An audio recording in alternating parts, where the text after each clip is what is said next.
시간 됐어? 네. 레코딩 된다는 게 어디 표시? 여기 여기 시간표, 오케이. 시간표. 자, 오늘 내가 패키징 관련해서 아마 내가 따로 올려준 거 그걸 참고하면 될 것 같고, 강의 정리를 좀 하도록 하시고, 그때 발표 못한 친구는 끝나고 같이 좀 보도록 하겠습니다. 자, 한 학기 동안 열심히 좀 달려왔는데 고생을 좀 한 것 같기도 하고, 이제 오늘 조금 정리를 해보면서 시험 공부도 어차피 해야 되고, 그 다음에 한번 정리를 쭉 한번 해보도록 합시다. 자, 누차 얘기하지만 게임이란 이 머릿속에 이제 명확히 좀 들어오나 이제 좀. 게임이 뭐였지? 최소한 게임을 만들면 뭘 해야 되겠다. 어떻게?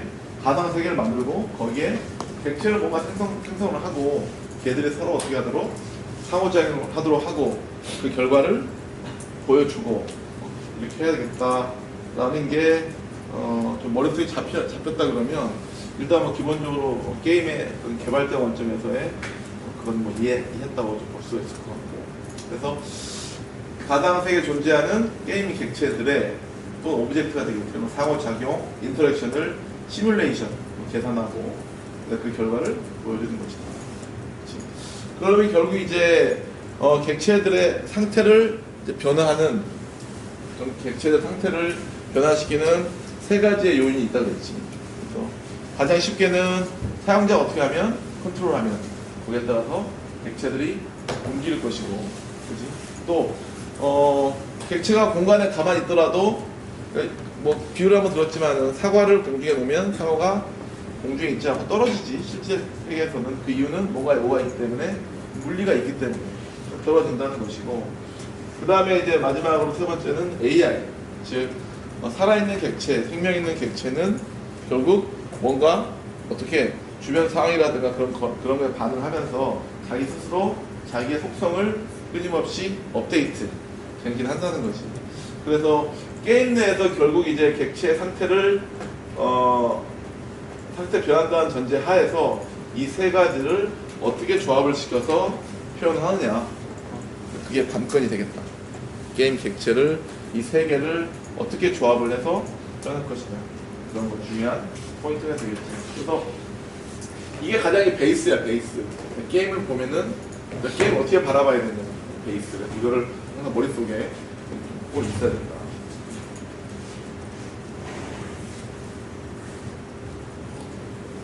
게임으로 보게 되면 게임의 이제 기본적인 어떤 구성 요소들은 뭐 배경, 캐릭터 오브젝트, UI, 사운드 이런 거 있을 수 있겠고, 자, 앞에서 이제 게임이라고 얘기한 거에 대비해서 그럼 2D 게임이라 그러면 결국 이제 실제로 앞단까지 똑같은 거지. 객체들 상호작용을 시뮬레이션 하는 것까지 똑같은 거야, 그렇지? 단지 그 결과를 어떻게 2D로 보여주냐, 3D로 보여주냐, 이런 관점에서 2D 게임 이렇게 일할 수 있고, 결국 이제 이것들을 이제 그 객체들을 2D 그림으로 보여주는 거니까 배경이나 캐릭터 이런 것들의 렌더링을 2D로 하게 되는 것, 이걸 우리가 이제 2D 게임이라고 얘기할 수 있을 것 같아요.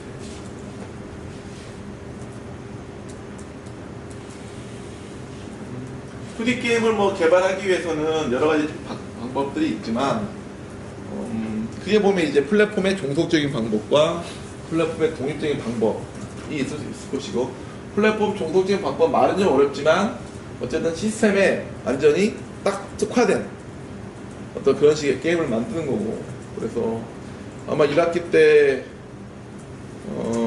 윈도우 프로그램 할 때는 윈도우에서 API 써서 했잖아. 그러니까 딱 그 윈도우에 특화된 거고, 그 다음에 오픈젤 하겠다 그러면 그것도 역시 오픈젤에 특화된 거고. 그래서 플랫폼 종속적, 즉 이제 우리가 사용하는 뭐 PC의 종속적인 게임을 만들면 만드는 것 자체 일단은 그 플랫폼을 잘 이해를 해야 되는 부분이 있고, 또 하나는 그러니까 플랫폼을 잘 이해해야 되기 때문에 좀 만들기 어려운 그런 부분도 있겠지만, 사실은 플랫폼 종속적인 방법이 일반적으로 보면 조금 더 그 플랫폼의 하드웨어에 최적화된 그런 결과를 낼 수가 있겠지. 그래서 지금도 여전히 이제 이런 방식을 선호하는 사람도 있는 거지. 그래서 다이렉트X 11 가지고 뭐 계속 3D 게임을 만드는 회사도 있는 거고. 그렇지. 하지만 어쨌든 최근에 분명한 트렌드는 뭐냐면, 개발에 있어서의 트렌드는 뭐다? 플랫폼의 움직이는 방법이다. 우리가 이걸 무식한 말로 크로스 플랫폼 이렇게 얘기를 하고 있고, 쉽게 말하면 플랫폼에 상관없이 뭘 기반으로 한다? 어떤 라이브러리 또는 어떤 엔진이라고 하는 것들을 기반으로 우리가 게임을 만드는 거지. 그러면 플랫폼에 상관없이 이제 이런 예를 들어 유니티라든가 쿡2D 이런 식의 범용적인 라이브러리를 쓰기 때문에 플랫폼이 바뀌더라도 여러 군데 활용할 수 있겠지. 그래서 뭐 1타 2피, 1타 3피. 그래서 이런 걸 우리가 이제 원소스 멀티유스라고 얘기도 하지. 소스 하나 가지고 어떻게 돼? 여러 개로 사용할 수가 있으니까. 그래서 분명한 거는 이게 최근에 어떤 분명한 어떤 방향들이다. 최근에 개발들. 우리는 뭘 쓴다? SDL 라이브러리를 기본적으로 쓰게 되고, 우리가 요번 학기 사용했던 피코2D라는 거는 이 SDL 라이브러리를 가지고 그 위에 살짝 더 파이썬으로 조금 랩핑해서 조금 그러니까 조금 간단하게 만든 거지.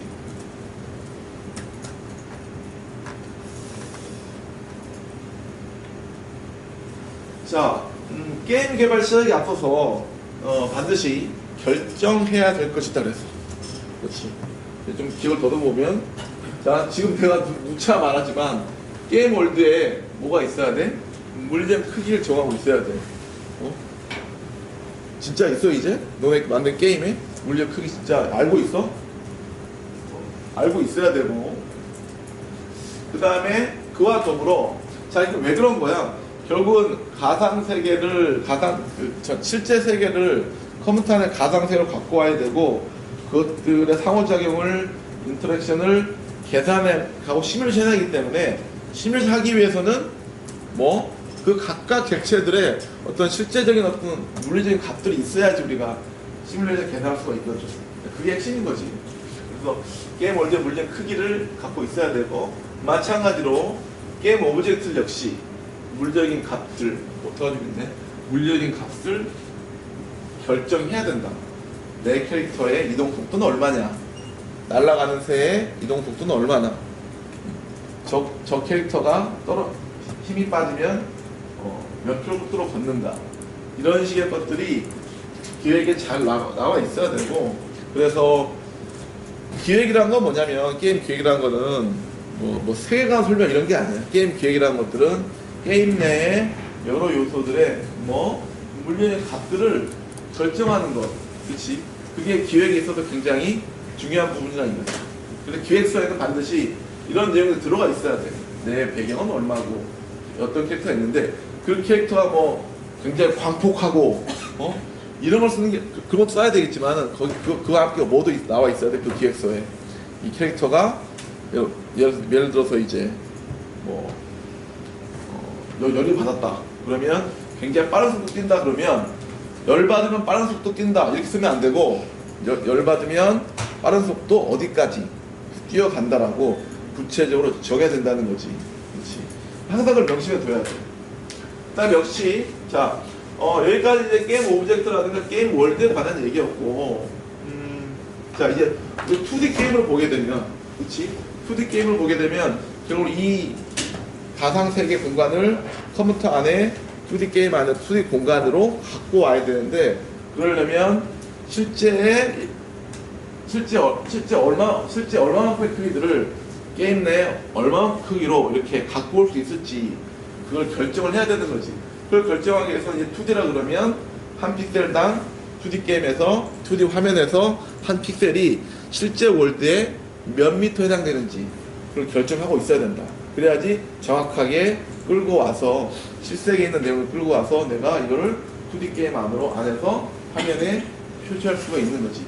결국 이거를 정확하게 지키지 않으면 어떤 문제가 발생하는 거야. 내가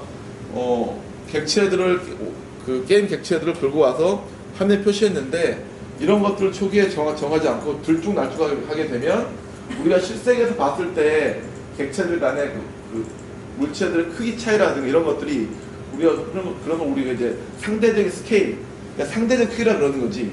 그렇지? 실생에서는 당연히 어른이 아이보다 크지.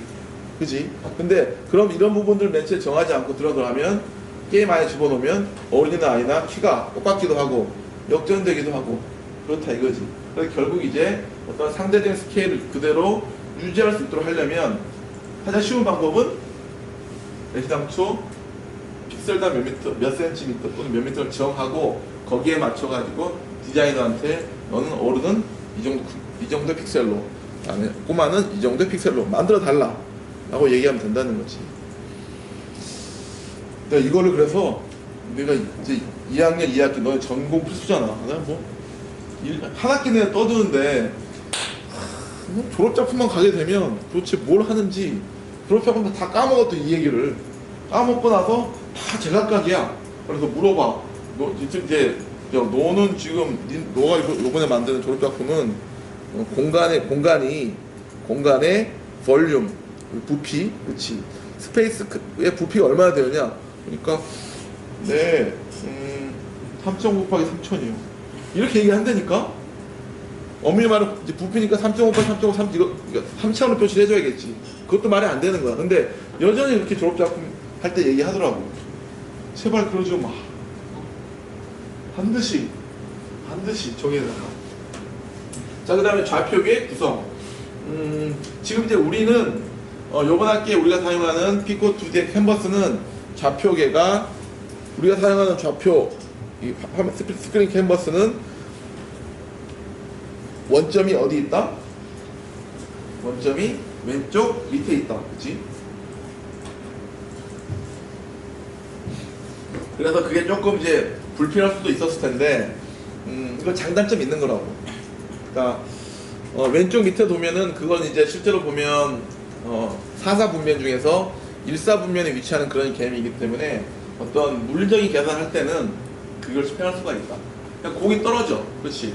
공이 떨어진다면 우리 입장에서는 떨어지기 때문에 중력 가속도를 어떻게 y 방향이 위로 가는 게 플러스, 밑으로 가는 게 마이너스 해주는 게 조금 더 직관적일 수가 있어. 왜 우리가 일반적으로 이제 수학에서 그래프를 그릴 때, 그지? 어떻게 위의 방향, 플러스 방향 이렇게 그리기 때문에, 그러니까 거기에 좀 적합한데 일반적으로 이제 근데 2D 게임에서는 전통적인 2D의 방식에서는 왼쪽 위를 원점으로 놓은 경우가 많아서 조금 헷갈리는 경우가 있어. 그래서 이거 근데 다만 이건 선택의 문제다. 그렇지. 그래서 이거는 선택의 문제이기 때문에 적재 결정을 해야 될 것 같고 3학년 가서 4학년 가서 3D 게임을 배우게 되면 그거는 명확하게 좌표계가 정의가 되어 있지. 그래서 자, 그 다음에 또 하나 이제 피봇을 어디로 잡을 것인가. 그렇지? 피봇은 어떤 걸 말하는가? 정확히 말하려면 피봇은 우리가 어떤 이미지를 2D 공간에 배치할 때, 그렇지? 이 이미지에 어떤 포인트를 그 2D 공간에 보내는 목표 좌표와 일치칠 것인가. 그거지. 그러니까 이거를 요 이미지를 2D 좌표에 0,0을 그린다 그럴 때 0,0에 보내야 될 여기에 요 2D 이미지 상에서의 기준점 어디냐 라는 것이고, 그리고 그래서 우리가 사용했던 이제 피코 2D 실습에서는 가운데로 놓고 계속 사용했지. 근데 이것도 선택의 문제다. 요쪽 이제 발 쪽 가운데 놓을 수도 있고, 그렇지?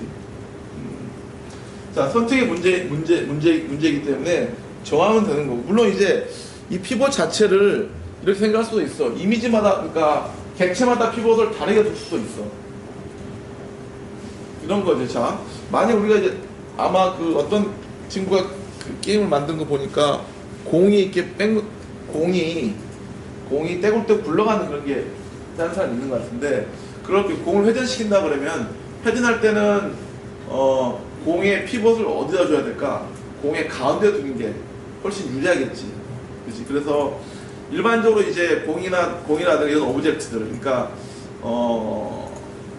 이런 어떤 인간의 캐릭터가 아닌 일반적 오브젝트는 대부분 공 형태로 또는 뭐 정사각 형태로 객체를 잡고 그 가운데를 피봇을 두는 게 전체적인 처리에 좀 유리해. 근데 이제 이런 인간의 캐릭터는 발 밑에 두는 것도 꽤 괜찮은 방법이야. 왜?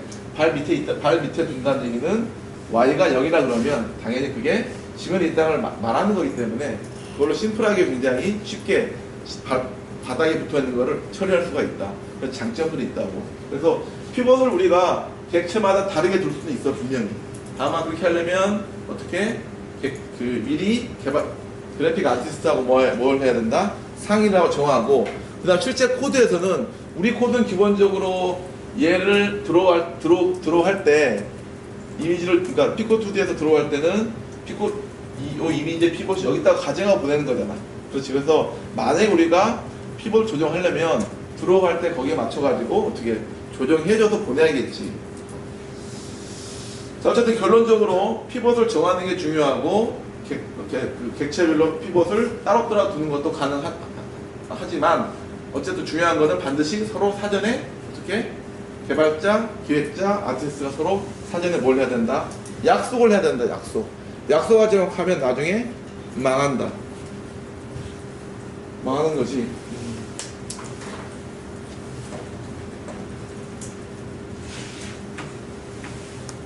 네, 캔버스 좌표계에 얘기했고 왼쪽 밑에 있다. 일사분면에 존재한다.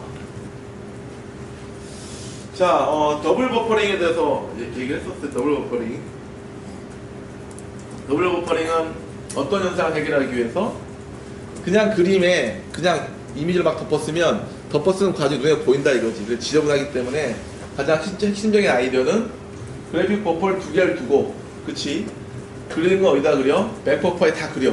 그치? 그 다음에 전체 그림이 다 완성되고 나면 걔를 순간적으로 앞에 프론트 버퍼로 보낸다. 이렇게 함으로써 화면에 그림이 그려지는 과정이 안 보이도록 하는 방법이다. 이게 더블 버퍼링이고, 더블 버퍼링하고 차이가 나는 이 페이지 플리핑의 개념은 버퍼를 2개 두는 건 동일하지만 어때? 더블 버퍼링은 이 버퍼에 다른 버퍼로, 그러니까 그 버퍼 용도가 정해져 있지. 하나는 백 버퍼, 그러니까 후면 버퍼, 하나는 주 버퍼, 이렇게 명확하게 구분이 되어 있지만, 이 페이지 플리핑은 버퍼 2개가 어때? 서로 바꿔가면서 역할을 바꾼다 이거지. 어느 순간은 내가 백 버퍼, 어느 순간은 그러니까 앞에 주 버퍼가 돼서 서로 그러니까 순간적으로 바뀐다 이거지. 어떤 걸 통해서? 포인터의 이동을 통해서 이렇게 바꿔줌으로써 빠르게 어떤 버퍼링을, 더블 버퍼링을 수행하는 그런 방법이 바로 이제 페이지 플리핑이라는 것이 되겠다.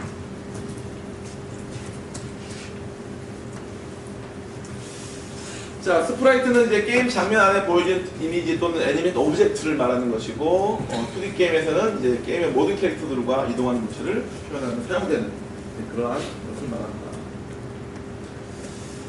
자, 키보드하고 마우스 입력 처리 과정을 다시 한번 우리가 생각해 볼까? 자, 굉장히 심플했지만, 자, 먼저 키보드라든가 마우스들은 누를 경우, 즉 상태를 보는 게 아니고 우리는 뭘 보는 거다?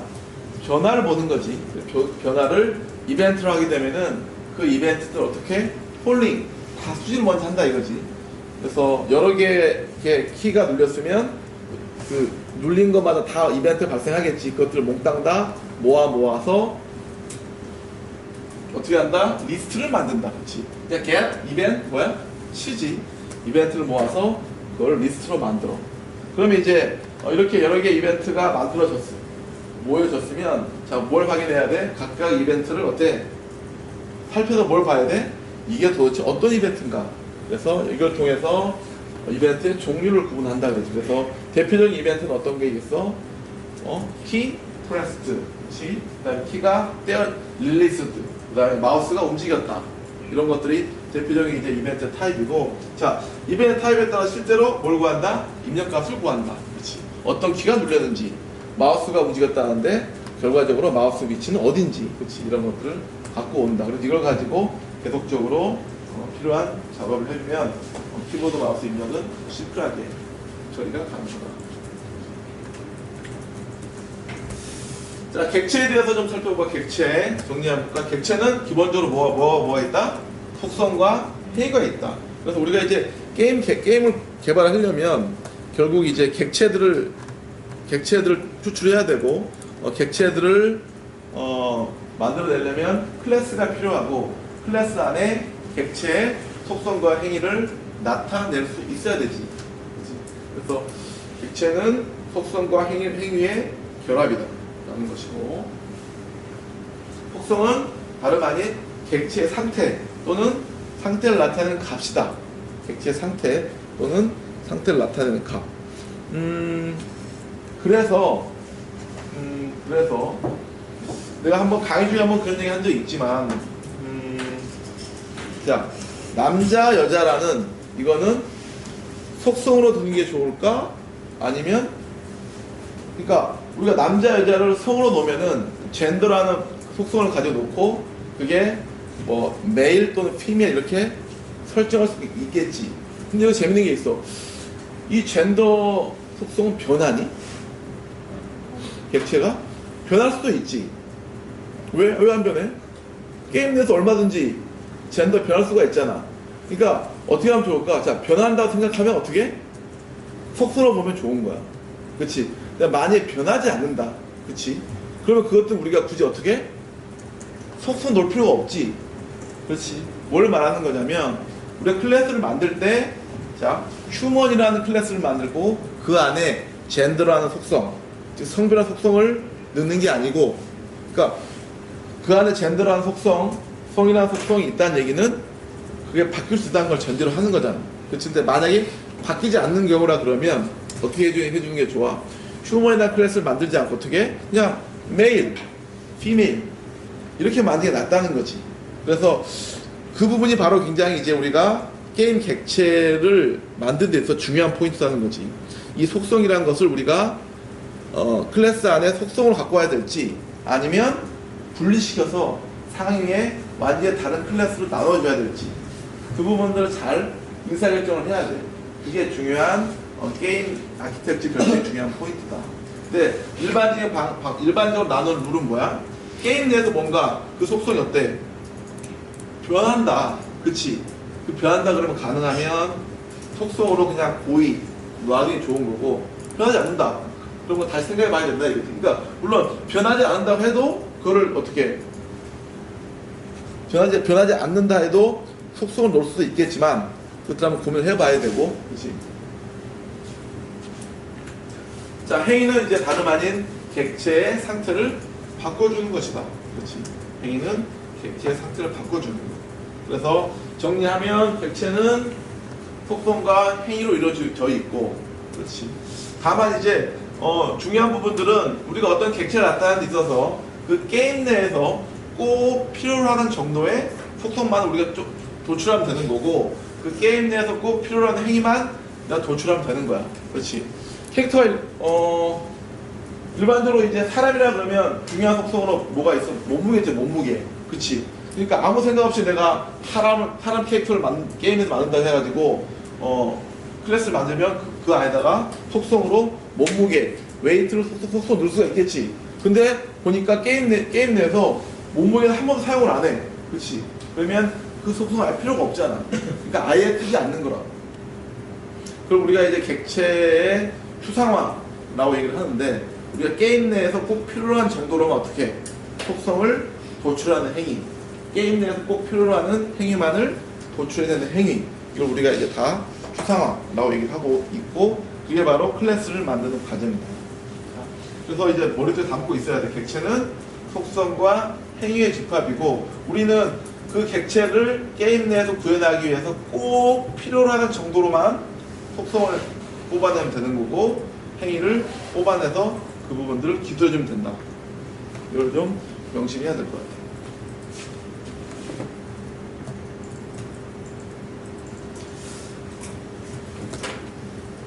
자, 게임 루프. 게임 루프는 게임이 시작되고 끝나기까지 이루어지는 전체 과정을 심플하게 보면 이런 식의 형태로 나타낼 수 있다는 거고, 크게 보면 이제 초기화, 그 다음에 게임 로직, 드로잉 또 렌더링, 그 다음에 피니시, 종료화, 이렇게 볼 수가 있을 것 같아요.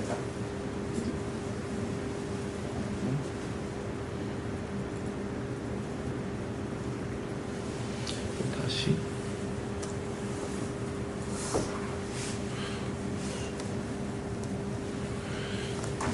이게 30분마다 꺼지기 때문에 짐 수동을 좀 하고